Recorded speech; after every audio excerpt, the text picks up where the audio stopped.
فلسطینیوں کی طرح برباد ہونا چاہ رہے ہو؟ بولو سگریٹ پھونک رہے یا رسول اللہ، تم سگریٹ پی کے یا رسول اللہ بولو گے، باکٹ ڈال کر یا رسول اللہ بولو گے، یہ تمہاری محبت ہے؟ چار مینار کے سامنے ایک ڈی جے کا آگ لگ گئی، اس کو کیا کیسے آگ لگی؟ ارے آقا جب آئے تو ایران کے آگ ٹھنڈے ہو گئے تھے دیوانوں۔ میں ایک بات آپ کے سامنے عرض کر رہا ہوں، شاید آپ کو کوئی پسند نہ آئے، مگر اتنا سننے کے بعد کیا تم آئندہ سال ڈی جے کے سامنے ناچو گے؟ کیا تم اتنا سب سننے کے بعد تم آئندہ سال یا 12 ربیع الاول کو میوزک لگا کر ناچو گے؟ کتنے لوگ یہ فیصلہ کریں گے کہ آئندہ سال جب اگر میلاد کی ریلی ہم نکالنے کا فیصلہ کریں گے تو کتنے لوگ ڈی جے کو نہیں لے کے جائیں گے؟ تم کو اللہ کا واسطہ دے کر بول رہا ہوں، سوچ سمجھ کر ہاتھ اٹھاؤ، کیونکہ آج تم ہاتھ اٹھاؤ گے کل حشر کے میدان میں یہ گواہ بنے گا۔ کتنے لوگ آئندہ سال ڈی جے نہیں لگاؤ گے؟ میرے بھائی، ہم ان کے غلاموں کے غلام کی پیروں کی دھول نہیں ہیں۔ ارے غریبوں کو کھانا کھلاتے کھانا کھلاؤ، شادیاں کراؤ، کوئی خون کر جائیں گے۔ تم کو اللہ کا واسطہ دے کر بول رہا ہوں، سوچ سمجھ کر ہاتھ اٹھاؤ، کیونکہ آج تم ہاتھ اٹھاؤ گے کل حشر کے میدان میں یہ گواہ بنے گا۔ کتنے تم رسول اللہ صلی اللہ علیہ وسلم کے غلام ہو میرے بھائی، ہم ان کے غلاموں کے غلام کی پیروں کی دھول نہیں ہیں۔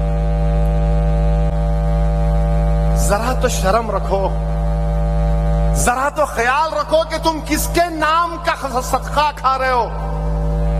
تم یہ بھول جا رہے ہو کہ کل جب حشر کا میدان ہوگا ہم سب جمع ہوں گے، پاس ہمارے اعمال تولے جائیں گے، اللہ حکم دے گا کہ ہم جیسے گناہگاروں کو جہنم میں ڈال دے، تو رسول اللہ صلی اللہ علیہ وسلم دیکھیں گے کہ میرے امتی کو فرشتے گھسیٹ کر جہنم میں لے کے جا رہے ہیں۔ رسول اللہ صلی اللہ علیہ وسلم دوڑ کر فرشتوں کو بولیں گے نہیں، اسد الدین اویسی کو جہنم میں نہیں ڈال سکتے۔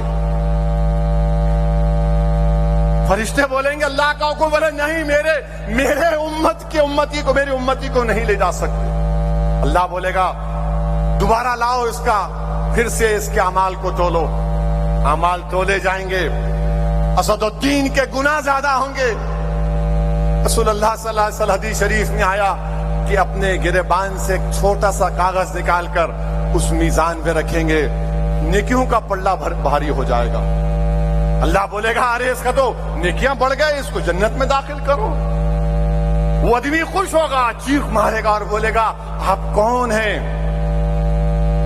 آپ کون ہیں جو مجھے جہنم سے بچا لیے؟ تو رحمت العالمین فرمائیں گے میں محمد صلی اللہ علیہ وسلم ہوں، میرے امتی پر درود و سلام کے نذرانے پیش کرتا تھا، میں اس درود و سلام کو تیرے اعمال میں رکھا اور تجھے تیرے نیکیوں کا پلڑا بھاری ہو گیا۔ ان فلسطینیوں سے عبرت حاصل کرو۔ کیا 12 ربیع الاول آیا تو گانا گا رہے ہیں طلع البدر علینا؟ میرے عزیز دوستوں اور بزرگوں، یہ ناشکری ہے میرے بھائی کہ ہم جس کے نام کا صدقہ کھا رہے ہم اس طرح کے مظاہرے کریں گے۔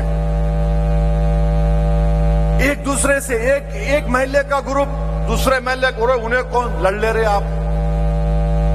ارے زندہ بچیوں کو دفناتے تھے، رسول اللہ صلی اللہ علیہ وسلم نے ختم کیا۔ لوگ قبیلوں میں لڑتے تھے، آقا نے کہا تم بھائی ہو، دو بھائی لڑیں گے کیوں نہیں؟ تم بعض لوگ منہ میں باکٹ ہے منہ میں ڈال رہے، کیا ہے؟ انہیں ہنسنے کی بات نہیں ہے۔ سگریٹ پھونک رہے یا رسول اللہ، تم سگریٹ پی کے یا رسول اللہ بولو گے، باکٹ ڈال کر یا رسول اللہ بولو گے، یہ تمہاری محبت ہے؟ بے شرما، تم اپنے باپ کے سامنے سگریٹ پی سکتے ہیں؟